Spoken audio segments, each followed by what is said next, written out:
Welcome to Unfiltered Under 30, the podcast where the next generation of marketing leaders are grabbing the mic and reacting to what's actually happening in this industry.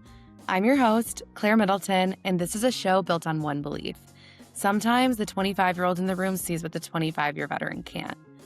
Each episode, we're pulling emerging voices into real conversations about where marketing is headed, how AI is changing the game, and what it actually looks like to build a career as an ambitious 20-something.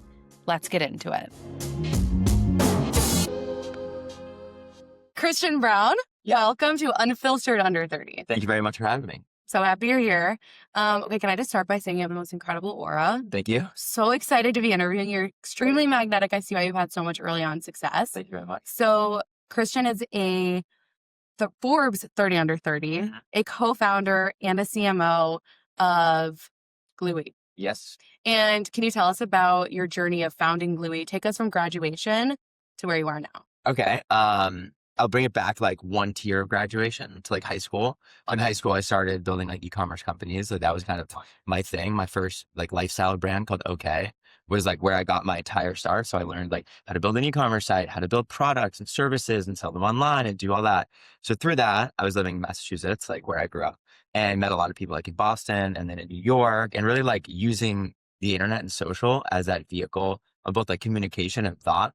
So like, in a really small town in Massachusetts, you can't find a lot of people that are like trying to build a streetwear brand and, into this and into that. And so social, Tumblr, Instagram, like those early days, that was like my outlet. And with that, I met like the majority of the friends that I then had through that period, but also still have now. And like Boston to New York to Miami, Miami to Chicago, Chicago to LA, like the country itself became very small because it became digitized. And like through that, I met all of the people that were like growing on social and doing that. So we were building brands, we were working with influencers, building brands through influencers before we even knew that it was influencer marketing. And that kind of like got me to the position of like, all right, this is like totally something here. And then while studying advertising at DePaul University, I was looking at like giant media plan budgets in class and being like, wait, they're going to spend how much on out of home?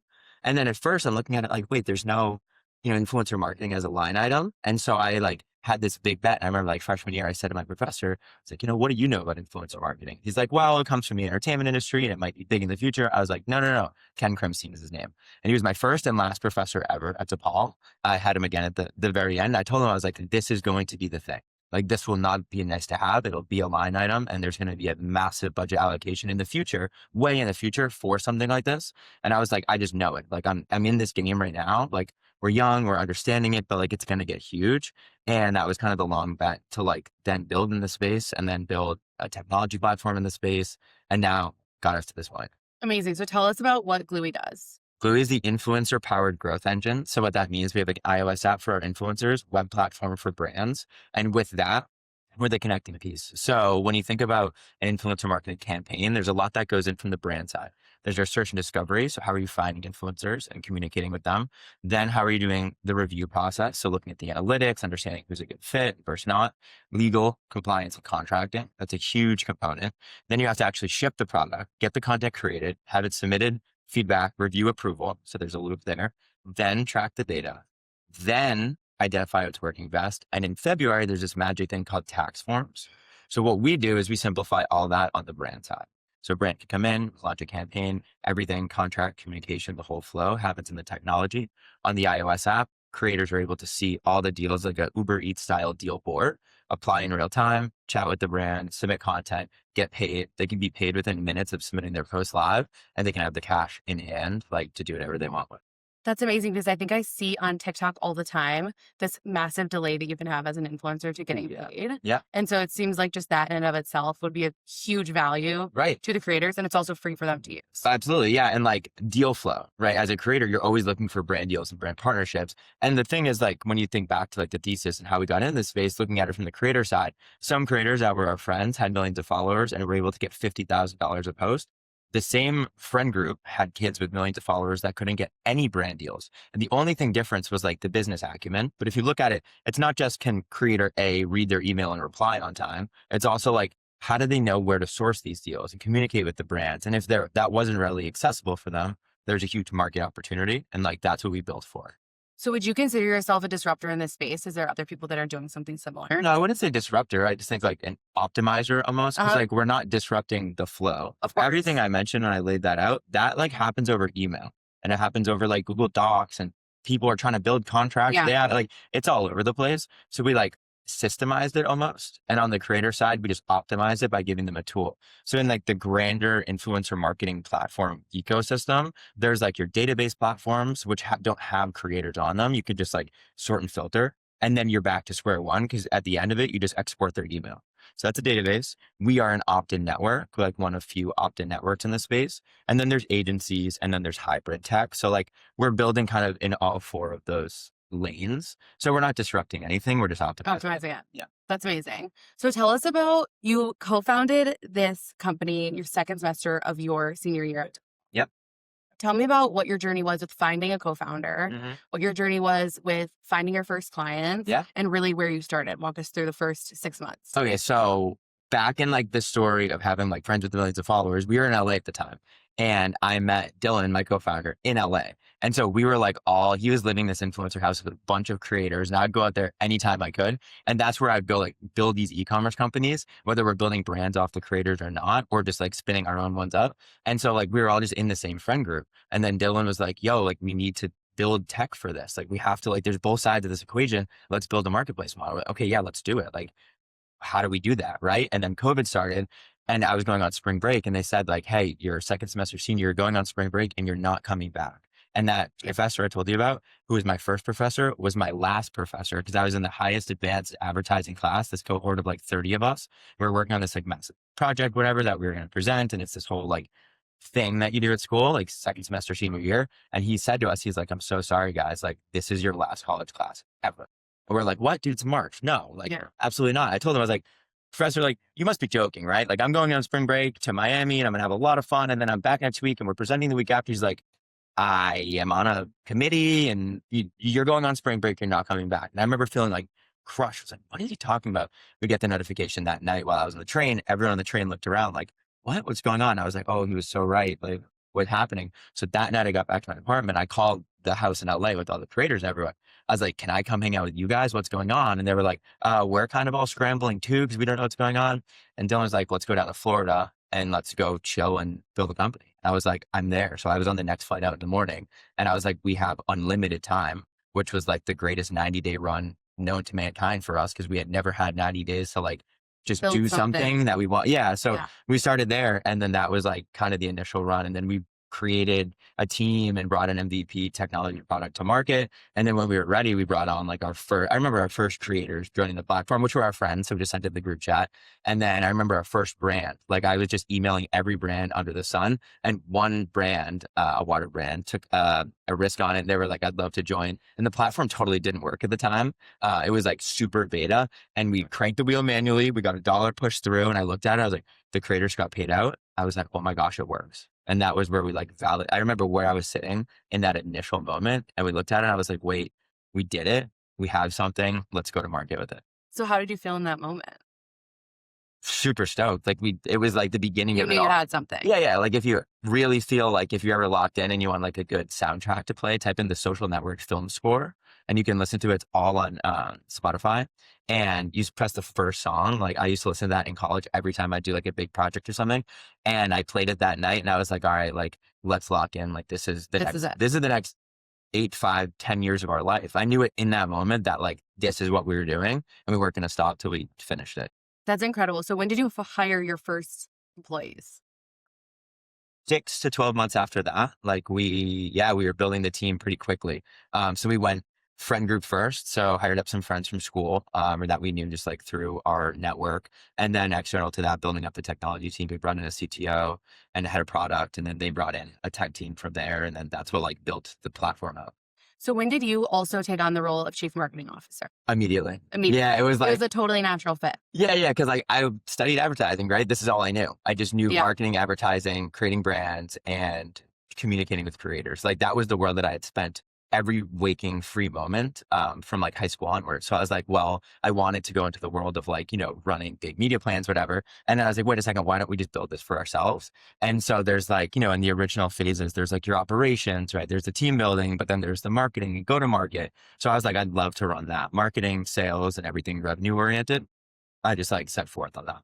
That's amazing. So let's shift gears a little bit and talk about your own content creation. Yeah. So you consider yourself a creator? No, not like at my core. No, I'd say But you do create. Yeah, I make a lot of content. You make a lot of content. I've posted more Instagram stories than days I've been alive.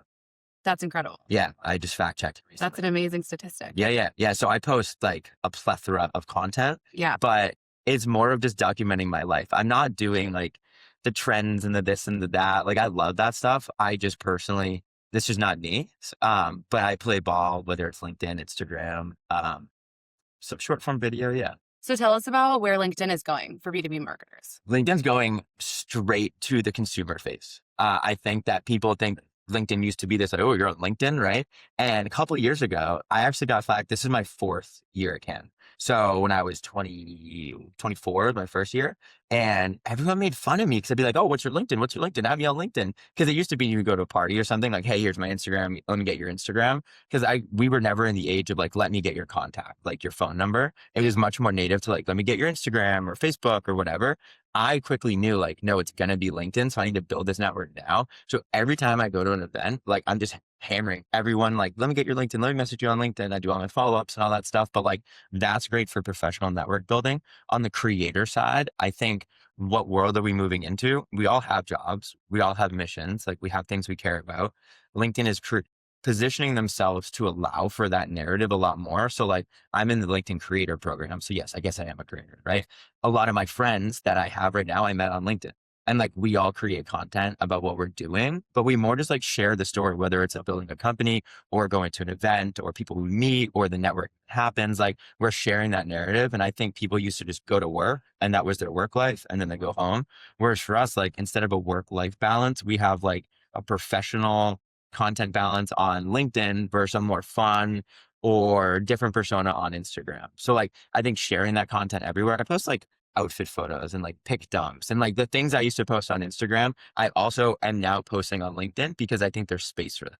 And you've seen success in that. Absolutely. I think it's like, it's awareness, right? Absolutely. Like, I think for us in the influencer space, like going to events, bringing influencers to things like F1, right? Or like going to these insane, amazing experiences of bringing creators or like being able to experience a brand partnership happen in real life. A lot of times you just see that content on your feed and you see like the girl in the new bikini or the guy eating the smoothie in his car. And you might be like, oh, that's cool. It's a brand deal. There's so much that goes on behind the scenes. And especially as the stakes get bigger, like you're creating real relationships between the brand and the creator.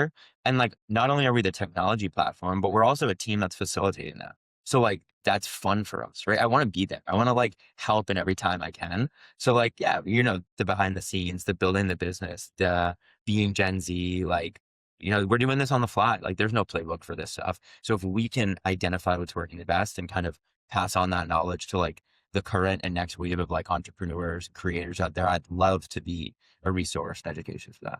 Absolutely. So tell us, if you had 2 minutes to challenge a senior leader or a CMO in marketing, say, let's say in the B2B space, okay, of something that is you are betting on, similar to how you bet on that influencer marketing your freshman year. I got it.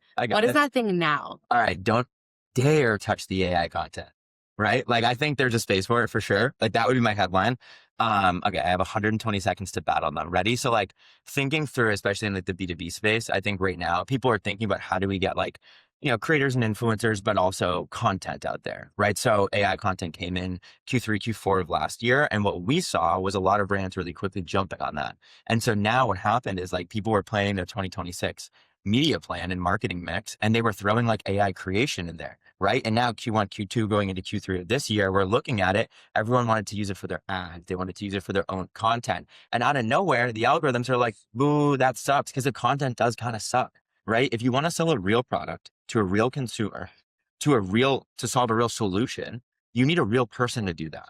And I think like leveraging a human, it's crazy I have to say that, leveraging a human that actually has like affinity and emotion and connection to your brand is going to result tenfold than hiring just a bunch like one platform to spin up a bunch of content. So I think like let's not stray away from the fact that like people make the world go round, and let's not like spend all our compute on generative AI. Absolutely. So you touched on Gen AI. Yeah. How are you using AI otherwise to build your business? AI, Company. it is a multiplier, right? It Yeah. is an absolute, it is the workforce, right? I think it is incredible what has come out of this in the last 24 months, and it's only going to exponentially grow.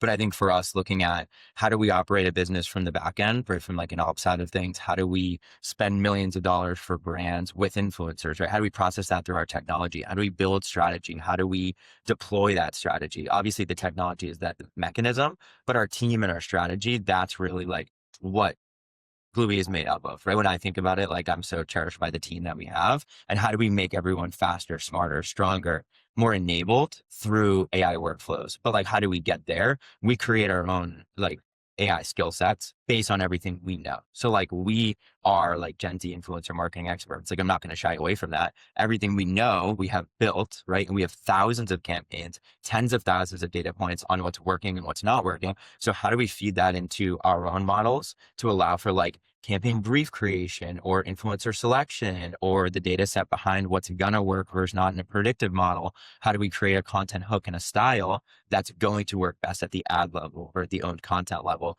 And we're kind of like using that to help predict better, but also to help speed up the process so that we can go from time to value faster from a brand being like we want to work with creators to paying out that first group of 50, 100 creators. Because the faster we can do that, the faster we can scale these campaigns, the more funds we can get to creators, the bigger we can build the brands. So what are you most excited for with the future of Glewee? Oh, most excited. Scale. Like I think more brands, more creators, more campaigns. Like I think the algorithms right now, they are fed by content, right? So how do we create great content? How do we deploy great content? How do we stop the scroll? Like at the end of the day, whether it's an ad or an influencer video, like the goal is to stop the scroll, to transfer a message or a brand sentiment into that end consumer that they're going to actually like remember. And like, I just want to build marketing that sticks. And I think that a good technology platform that we have and we're continuing to develop a great team and great brand and creator partners, we're going to get there. I love it. So what advice do you have for people under 30 who might want to found a business or be a CEO one day, be a CMO, be an executive, like be ambitious people coming out of college? What is your best advice for them? Yeah, obviously ambition, grit, drive, determination, be the best, work hard. All those things are fantastic, but think about what problem you're solving for. Like a product, a service, and a business are all a solution to something. Like everything in the world was created by someone to solve a problem. So like think about the problem you're solving, think about the total addressable market, think about who's in that, think about where are you going to meet them, whether it's digitally or in person, and think about what are you going to bring to market? What's the right price point, placement, positioning? Identify that and be like 150% confident that you're the right person to take it to market. Build a team around you of people that trust what you're doing and trust the vision, and don't stop. Like full steam ahead, fall on your face 120 times, get back up, wipe the dirt off your chin, shoot the goal. I love it. Yeah. I love it. Let's move it to our lightning round before we wrap up. Okay. What is your unfiltered advice for someone starting out?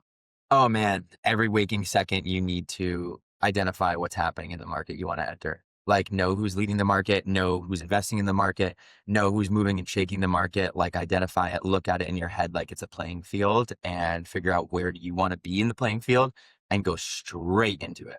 I love it. What's one thing people early in their careers worry too much about? What everyone else thinks of them, right? Everyone has like people just think that everyone's out to get them. Like you have to, this is your life, right? This is your career. This is your business you want to build. This is your passion. Like the only word in that that's consecutive is your, right? Like if you start thinking about, oh my God, like I'm so scared of what everyone's going to think about me. What is my classmates going to think? What are my friends going to think? I'm starting this business. I'm not going down the traditional route of getting the finance job, blah, blah, blah. Like, dude, who cares? You know, like you have, this is you, right? Like if you just get on your high horse actually, right? And ride it into the sun and work hard, you're going to chase your dreams. Like don't let anyone stop you along the way. Incredible advice. What's one belief people under 30 have about marketing today that the rest of the industry is going to catch up to? Ooh, under 30. I think we all know about social, right? We're all in the front lines of it. I think that social listening, social commerce, social media, social marketing, all of it's so native to us. We can eat, breathe, and like live in that world. So I think that people above 30 are always going to lean on that of like a Gen Z and the next generation to be like, what are the trends? How do we follow them? And it takes like a great team of dedicated Gen Z marketers, I'd say, to take a product into that market. Like if you want to talk to a younger audience, don't try to talk to them if you don't have someone on the team that understands them, right? Because you're just flying blind. Christian, thank you so much for being unfiltered. Awesome. Thank you. I'm so glad to come. You're listening to the Mediaocean Podcast Network. For more of our shows, visit www.mediaocean.com/podcasts